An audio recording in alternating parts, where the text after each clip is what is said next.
মনের ভাব প্রকাশের আরেক নাম চিত্রশৈলী। তা হতে পারে হাতে আঁকা।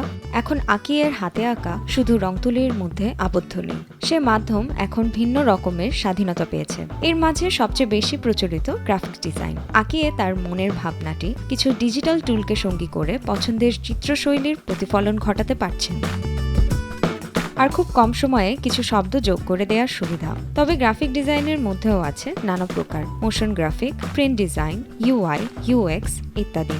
এর মধ্যে সম্প্রতি যুক্ত হয়েছে ইউআই আর ইউএক্স। গ্রাফিক ডিজাইনিং নিয়ে মানুষের একটা মিসকনসেপশন আছে, সেটা হচ্ছে যে এখানে মানুষ স্ট্যাটিক ডিজাইন, তারপরে ডাইনামিক যে ডিজাইনটা হয় মোশন গ্রাফিক্স বা 2D অ্যানিমেশন 3D অ্যানিমেশন বলি, মানুষ সবটাকে এক করে ফেলে এবং অনেকে আছে সেটার সাথে ভিডিও এডিটিংটাও কেউ ইনক্লুড করে ফেলে, যেটা টোটালি একটা মিসকনসেপ্ট।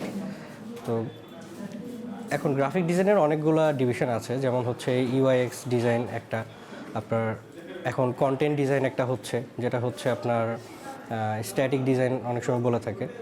আর ডাইনামিক ডিজাইনের ক্ষেত্রে যদি বলি 2D মোশন গ্রাফিক্সের কাজ হয় এবং 2D অ্যানিমেশনের কাজ, যেটা অ্যাকচুয়ালি টোটালি আলাদা একটা সেক্টর। এখন অনেকে মনে করে যে একজন গ্রাফিক ডিজাইনার অ্যাকচুয়ালি সবই করবে, সে ভিডিও এডিটিংও করবে, সে 2D মোশন গ্রাফিক্সেও সাপোর্ট দিবে, সে 3Dও পারবে, এরকম কোনো কথা না। প্রত্যেকটা আলাদা প্রফেশন এবং ওইভাবে মানুষের চিন্তা করা উচিত এই ব্যাপারে আর কি।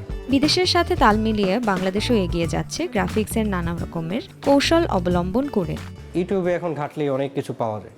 তো এখন আপডেটেড জিনিসগুলো কি হচ্ছে, কোন টিউটোরিয়ালটা আসছে, তো আমার বেসিক ক্লিয়ার হওয়ার পরে আমি ওই জিনিসগুলো নিয়ে একটু ঘাটাঘাটি করব এবং দেখব যে আমি আমার ট্রেন্ডের সাথে চলতে পারছি কিনা, এবং ওই জিনিসগুলো নিয়ে আমার রেগুলার একটা প্র্যাকটিসের মধ্যে থাকতে হবে। এখানে সবথেকে বড় একটা ব্যাপার হচ্ছে প্র্যাকটিস। আমি যত ভালো ডিজাইনারই হই, যা কিছুই করি, আমার যদি প্র্যাকটিসটা না থাকে আমি জাস্ট কিছুদিন পরে ভুলে যাব, এবং ওইখান থেকে আবার রিকভার করতে গেলে আবার দেখা যাবে জিনিসটা নতুন করে শুরু করতে হচ্ছে। ছোট থেকে বড় সবাই কাজ করছে একসাথে। অত্যাধুনিক টেকনোলজির বদৌলতে পাশ্চাত্য দেশগুলোর সাথে বাংলাদেশ করে নিচ্ছে নতুন স্থান।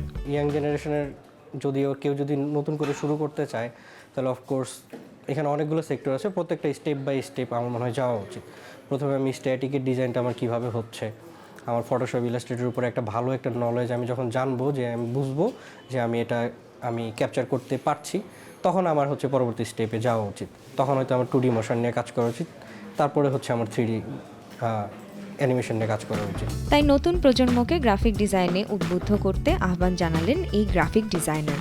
তরুণ প্রজন্মকে আমি একটা কথা বলতে পারি, এই পেশায় যারা নতুন, যারা এই পেশায় আসতে চায়, অবশ্যই আমি তাদেরকে স্বাগতম জানাচ্ছি।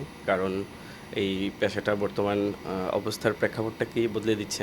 যারা এই পেশাটায় নতুন কাজ শুরু করেছেন, তাদেরকে আগে তাদের স্কিলটাকে ভালোভাবে ডেভেলপ করে তারপর একটা একটা করে বিভিন্ন সফটওয়্যারের দক্ষতাগুলোকে আগে ক্যাপচার করতে হবে। গ্রাফিক্সের অনেক রকমের প্রকারভেদ ও ক্লাসিফিকেশন রয়েছে। কেউ প্রিন্ট ডিজাইন নিয়ে কাজ করে, কেউ মোশন ডিজাইন নিয়ে কাজ করে, এবং কেউ ওয়েব ডেভেলপমেন্ট নিয়ে কাজ করে। আসলে আর্কিটেকচারাল ডিজাইনও থাকে। আসলে গ্রাফিক ডিজাইনের হাজার হাজার এবং অসংখ্য পোর্শন বা পার্ট রয়েছে। আসলে কে কোন বিষয়ে দক্ষ বা নিজেকে যেই জায়গাটায় আবিষ্কার করতে চায় এবং যেই জায়গাটায় মনে হচ্ছে যে না আমি এই বিষয়টাতে দক্ষ, তাহলে তার ওই বিষয়টাতেই কাজ করা উচিত।